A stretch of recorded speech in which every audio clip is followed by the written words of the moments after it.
Good morning all. Surface chemistry is a branch of chemistry which deal with the study of the phenomena occurring at the surface.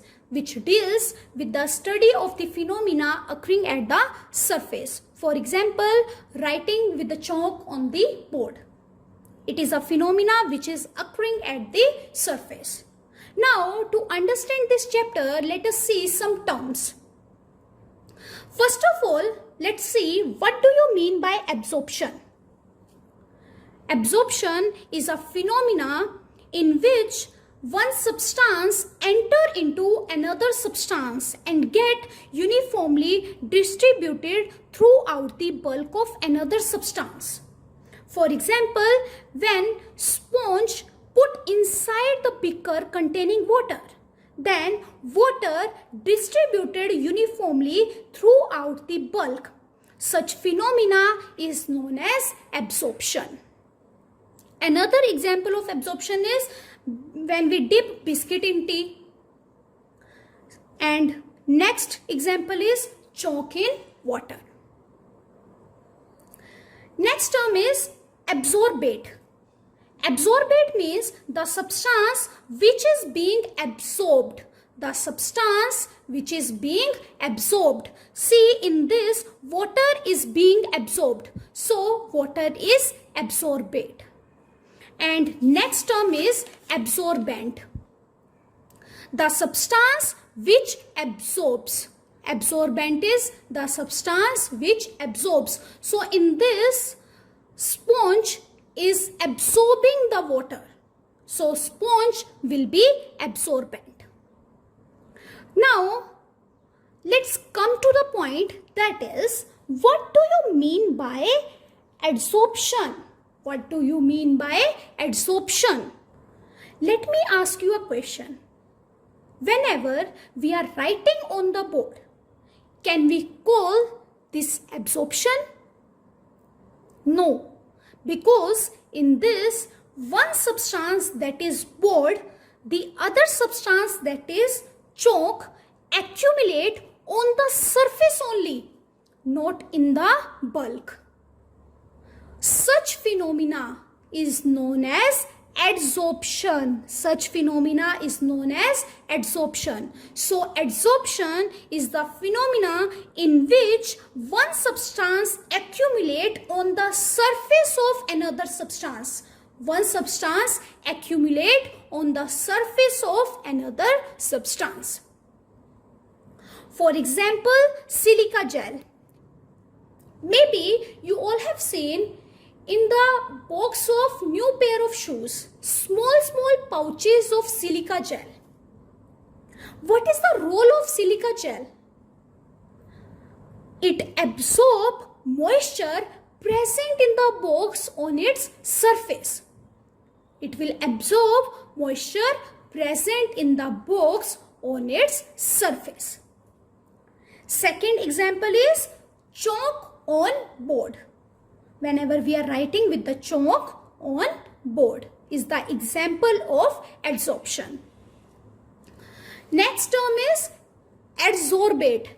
Adsorbate means the substance which being adsorbed on the surface. Is known as adsorbate. And next is adsorbent. Adsorbent means the substance on which the substance will absorb is known as adsorbent. Absorption is divided into two parts. First is positive adsorption and second is negative adsorption. If the concentration of adsorbate on the surface of the adsorbent is more than in the bulk, is called positive adsorption. If the concentration of adsorbate is more in the bulk than on the surface of the adsorbent, then it is known as negative adsorption. Now, let's see what is the reason for adsorption. For this, consider a molecule present in the bulk of the liquid. If the molecule is present in the bulk, then it will be surrounded by the other molecules with the balanced intermolecular force of attraction, and due to balanced intermolecular force of attraction, this molecule will be stable and have less energy.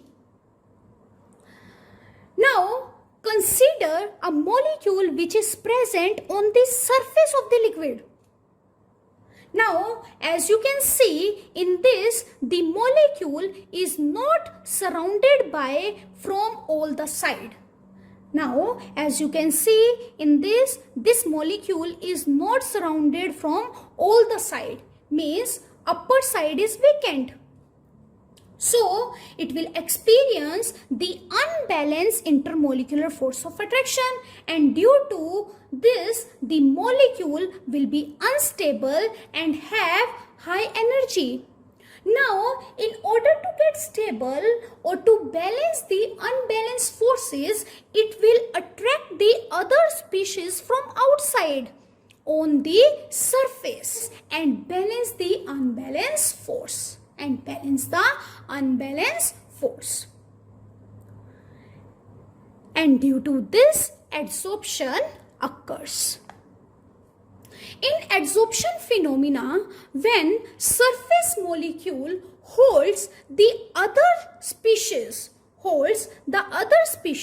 it releases energy. And due to release of energy, the adsorption is known as exothermic process. Due to release of energy, adsorption is exothermic process, that is delta H value is negative. Now let's see the difference between absorption and adsorption. Absorption is a bulk phenomena, whereas adsorption is a surface phenomena. Second, in absorption, there will be the uniform distribution of adsorbate, whereas in adsorption, non-uniform distribution takes place. Means the distribution will be only at the surface. Third, absorption neither exothermic nor endothermic, whereas adsorption is exothermic.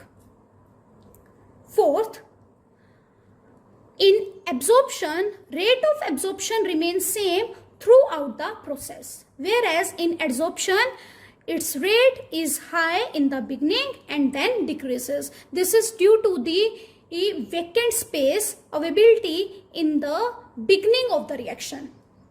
Means more space is vacant in the beginning of reaction than at the end of the reaction.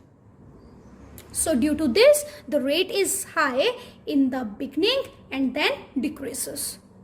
Next term is sorption. Sorption means when adsorption and absorption both take place simultaneously. So sorption is a process in which both adsorption and absorption takes place simultaneously. For example, in the dye of fabric. In the dye of fabric, absorption of dye and adsorption of dye will take place. Next is desorption. Desorption means removal of adsorbed molecule. Removal of adsorbed molecule. Now let's see the types of adsorption. Adsorption is of two types. First is physisorption and second is chemisorption. Physisorption is also known as physical adsorption and chemisorption is also known as chemical adsorption. Now let's understand physisorption and chemisorption. In physisorption, there is weak force of attraction, that is van der Waals forces between adsorbate and adsorbent. Whereas in chemisorption, there is strong force of attraction between adsorbate and adsorbent, and due to this, the formation of covalent bond takes place between them. Second, in physisorption, the heat of adsorption is low. In physisorption, the heat of adsorption is low, that is 20 to 40 kilojoule per mole. Whereas in chemisorption, the heat of adsorption is high, that is 40 to 400 kilojoule per mole. Physisorption is reversible, whereas chemisorption is irreversible. Physisorption involves the formation of multi-layer of absorbed particle. Physisorption involves the formation of multi-layer of absorbed particle, whereas in chemisorption there will be the formation of monolayer. Fifth, physisorption is not specific in nature. Physisorption is not specific in nature, whereas chemisorption is specific in nature. Sixth, it occurs only at low temperature. Physisorption occurs at only low temperature, whereas chemisorption occurs at all temperatures. Seventh, example of physisorption is absorption of gases on charcoal. And chemisorption example is oxygen react with silver, gold or hydrogen on nickel. Now let's see factors affecting adsorption. First factor is nature and surface area of adsorbent. As you all know, if surface area will increase, the rate of adsorption will also increase. With the increase in surface area, rate of adsorption will also increase. For example, finely divided substances are good adsorbent as they provide larger surface area. Next is nature of adsorbent. Most of the adsorbent are gases. Now, if we want to adsorb gases on the surface, then we need to apply the pressure. So we can say easily liquefiable gases are adsorbed to greater extent.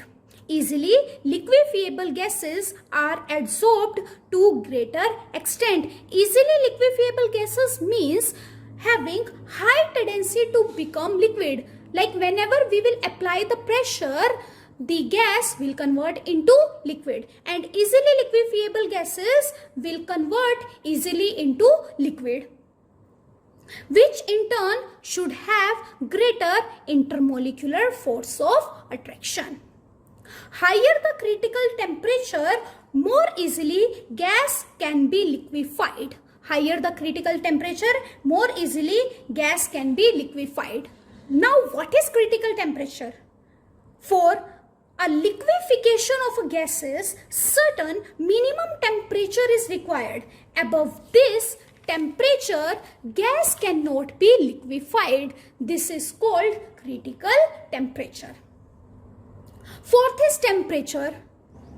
Now, as you know, we are applying pressure here on the gas to get absorbed on the surface. If we will increase the temperature, then these gases will not adsorb on the surface. With the increase in temperature, adsorption will decrease. Adsorption is an exothermic process. So according to Le-Chatelier principle, it is favored at low temperature. Fifth is pressure. If we will increase the pressure, adsorption will increase.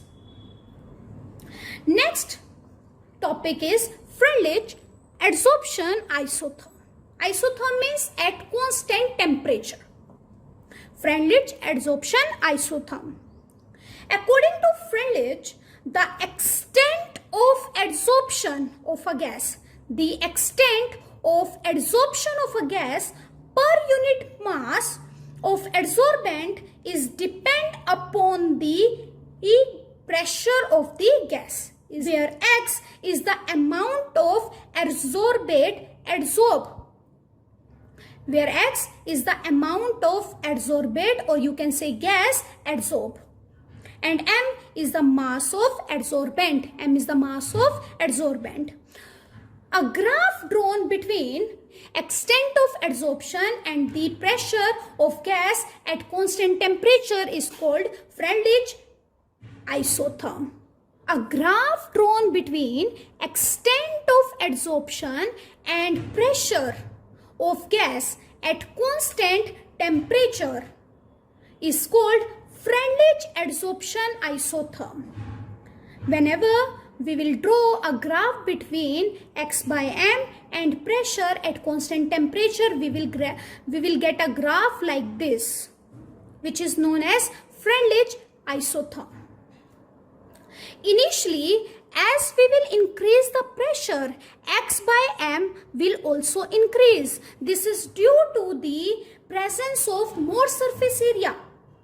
And slowly vacant surface will become less, means more occupied. So x by m will become less. X by m value will become less and finally become constant. So at low pressure we can say x by m is directly proportional to pressure. Means x by m is dependent on pressure. So we can write x by m is directly proportional to p raised to the power 1. And at high temperature, x by m is not dependent on the pressure. So we can write x by m is directly proportional to p raised to the power 0. And at intermediate, x by m is directly proportional to p raised to the power 1 by n. Now, at low pressure, x by m is directly proportional to p. If we will remove the sign of proportionality, what will come? That is k. So, x by m is equals to k into p. So, if we will compare this equation with y is equals to mx, then it will give us a straight line graph. A straight line graph. And at high pressure, x by m is directly proportional to p raised to the power 0. Means it is independent on pressure. If we will remove the sign of proportionality, again constant will come. So x by m is equals to k p raised to the power 0, and anything raised to the power 0 is 1. So x by m is equals to k. It means which is constant. So it will give a graph that becomes parallel to x axis. And at intermediate, x by m is directly proportional to p raised to the power 1 by n, where 1 by n vary from 0 to 1 and n is integer whose value is 1 to infinity. Now if we will remove the sign of proportionality, then a constant will come, that is x upon m is equals to k p raised to the power 1 upon n. Now take log both sides. Then it will be log x by m is equals to log k p is to the power 1 by n. Now log a into b is equals to log a plus log b. Now log p raised to the power 1 by n will be equals to 1 by n log p. 1 by n log p. So, after taking log, this equation will be equals to log x by m is equals to log k plus 1 by n log p. Now, let's compare this equation with the straight line equation, that is y is equals to mx plus c. On x-axis, we will write log p. On y-axis, we will write log x by m, and it will give a straight line having slope 1 by n. And this point is known as log k, that is intercept. Intercept is equals to log k.